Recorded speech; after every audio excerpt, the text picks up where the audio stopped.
Daftar pemain cedera Persib kembali bertambah, beban berat di pundak Bojan Hodak. Diasingkan di era STY, pemain Persib kembali rebut posisi sentral di Timnas Indonesia. Pelatih Dewa United beri ultimatum ke Persib Bandung. Jadi, jangan skip videonya dan simak berita selengkapnya.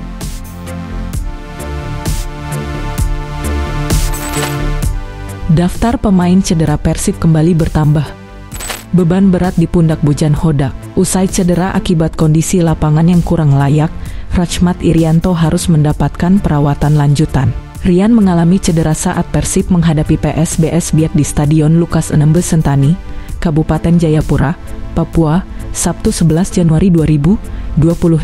Pemain bernomor punggung 53 tersebut cedera saat laga berlangsung kurang lebih 7 menit. Dalam pertandingan itu, Rian harus ditandu keluar lapangan untuk mendapatkan perawatan lebih lanjut. Saat itu, posisinya digantikan Hanhan Herdiana.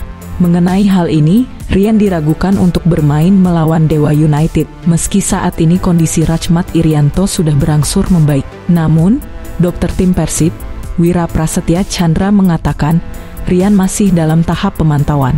Kondisi Rachmat Irianto sudah membaik, meskipun masih tetap dalam monitoring, kata DR Wira di Stadion Gelora Bandung Lautan Api, seperti diberitakan laman resmi Persib, Selasa 14 Januari 2025. Dokter spesialis fisik dan rehabilitasi ini mengaku belum bisa memprediksi lamanya masa pemulihan yang dibutuhkan Rian.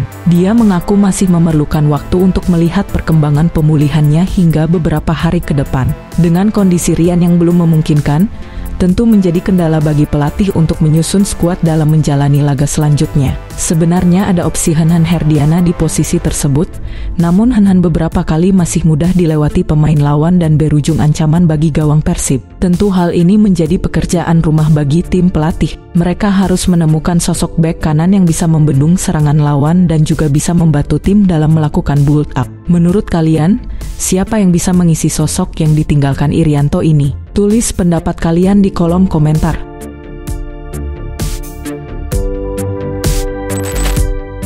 Diasingkan di era STY, pemain Persib kembali rebut posisi sentral di Timnas Indonesia.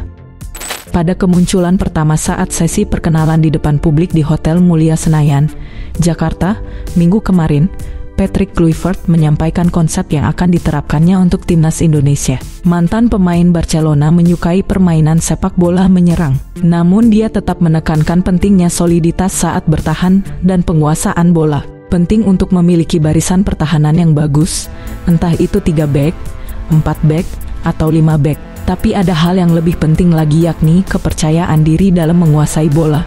Karena saya suka menguasai bola, sebab bagaimana bisa mencetak gol kalau tidak menguasai bola, katanya. Format permainan itu akan diuji pada sentuhan pertama pria berusia 48 tahun itu saat Timnas Indonesia menghadapi Timnas Australia di Allianz Sydney Stadium, 20 Maret mendatang. Jika mengamati pertahanan kokoh yang sebelumnya sudah dibangun Shin Tae-yong, tampaknya Patrick Kluivert tak perlu risau dengan koleksi bek yang dimiliki Timnas Indonesia. Berikutnya, mantan Patrick ini tinggal mempersolid lini tengah dan barisan penyerang untuk mendukung pakem bermain ofensif yang dikehendakinya. Barisan penyerang Timnas Indonesia terbilang masih mandul. Ini bisa dilihat dari jumlah gol yang telah dicetak para bomber Timnas Indonesia yang masih mengoleksi 6 butir, berbanding terbalik dengan jumlah 9 kali kebobolan. Nah, sembari menunggu proses naturalisasi oleh Romani, ada baiknya Patrick Kluivert dan 2 asistennya, Alex Pastoor dan Denny Lanzaat, mengamati aksi 3 pemain yang berkiprah di Liga 1 ini.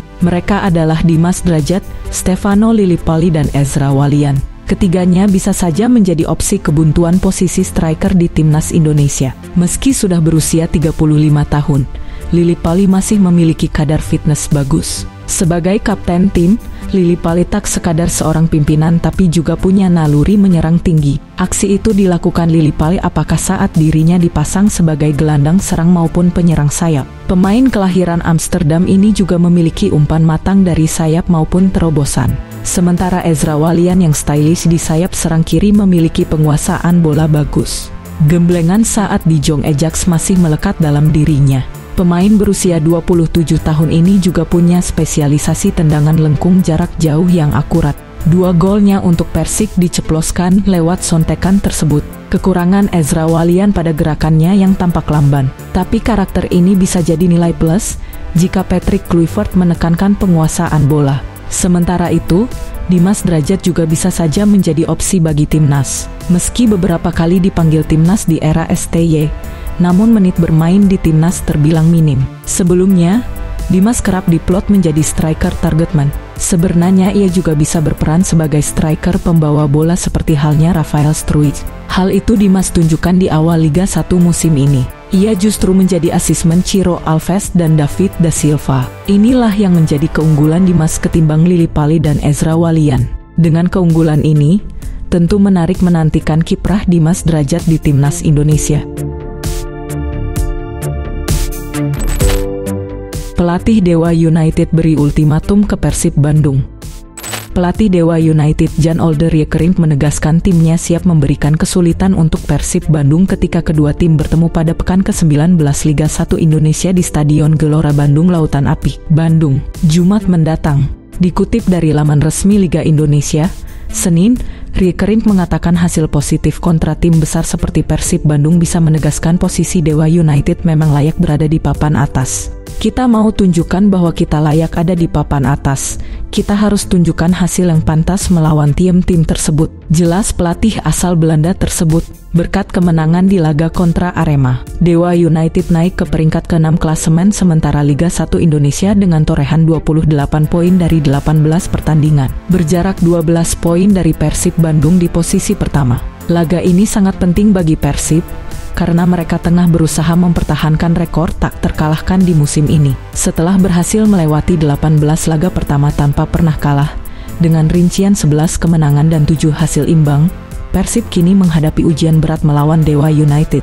Dalam 5 pertemuan sebelumnya, Persib mendominasi sejarah pertandingan. Persib berhasil memenangkan 2 kali, sedangkan 3 laga lainnya berakhir imbang, termasuk pertemuan pada putaran pertama musim ini. Pada pertandingan yang digelar di Stadion Kapten Iwayan Dipta, Bali, pada 19 Agustus 2024 lalu, Persib 2 kali unggul melalui gol Tirona Del Pino. Namun, Dewa United mampu menyamakan kedudukan berkat gol dari Septian Bagaskara dan Egy Maulana Fikri. Pada laga melawan Dewa United, Persib dipastikan akan bermain tanpa bek andalan mereka, Nick Kuipers. Ia mendapat kartu merah dalam pertandingan kontra PSBS Biak. Meskipun demikian, 4 pemain yang sebelumnya absen, yaitu Beckham Putra Nugraha, Gustavo Franca, Kevin Mendoza, dan Ciro Alves, siap kembali tampil.